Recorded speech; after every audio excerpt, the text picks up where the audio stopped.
AITA to inform my husband that I would divorce him if he continues to defend my brother. My husband and I, 29, have been together since high school, and we were introduced by my brother. We have a beautiful 4-year-old daughter who adores Emma, my brother's ex-wife. My brother and Emma have been together for around 4 years. She is an incredible delight to be with, bringing out the best in him. Our entire family cherished her. At times, I felt like my parents loved her more than us, and the same was true for my daughter. Emma was a fairy princess to her, and every time we went to take her up, she would cry and urge us to go home and come back tomorrow because she wanted to be with Aunt Emma. Anyway, Emma was 26 weeks pregnant, 6 months, and we were all looking forward to it. My brother and her had always wanted a baby and seemed overjoyed whenever we visited them. She would have been an amazing mother. Emma had been feeling bad, and her stomach hurt, so she requested my brother to drive her to the hospital, where the doctors said everything was all right and sent her home. She kept saying that she didn't feel right, but my brother dismissed it as her overreacting. The next day, my brother, husband, and their friends went for a fishing trip. Emma urged my brother not to go since she didn't feel right and needed someone to be with her. My amazing brother became mad, telling her to quit overreacting, that everything isn't about her, and that he needed some alone time. Well, he turned off his phone and proceeded on the trip. Emma called me crying and asked if I could come over because her stomach hurts. By the time I arrived, she was half conscious on a bloody floor.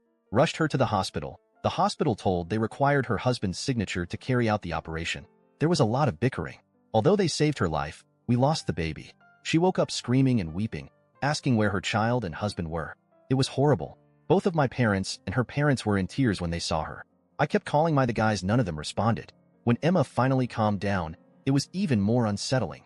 It was as if she had given up, with no soul left in her eyes. My brother returned the next day to an empty, bloody apartment, ran to the hospital and apologized to Emma while crying. She looked at him with no feelings and asked for a divorce. My brother grew depressed after that, and he would spend his days drinking in the baby's nursery. None of us really consoled him. I suppose we all blamed him in some way.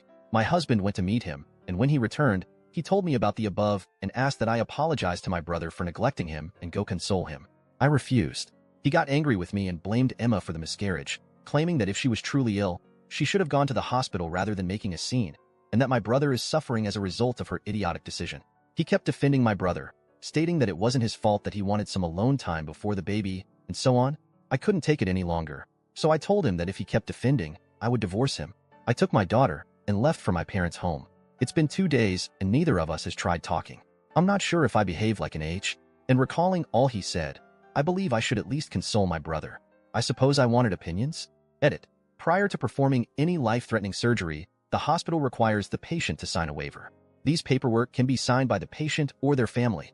Because Emma was not conscious enough, they required her husband's signature. I was alone and confused, and it was a lot. The hospital agreed after much discussion, but it really caused a lot of unnecessary delay. Info. It was a one-night trip, and they traveled to a cabin where they claimed there was no cell service. They did not think that there would be no network.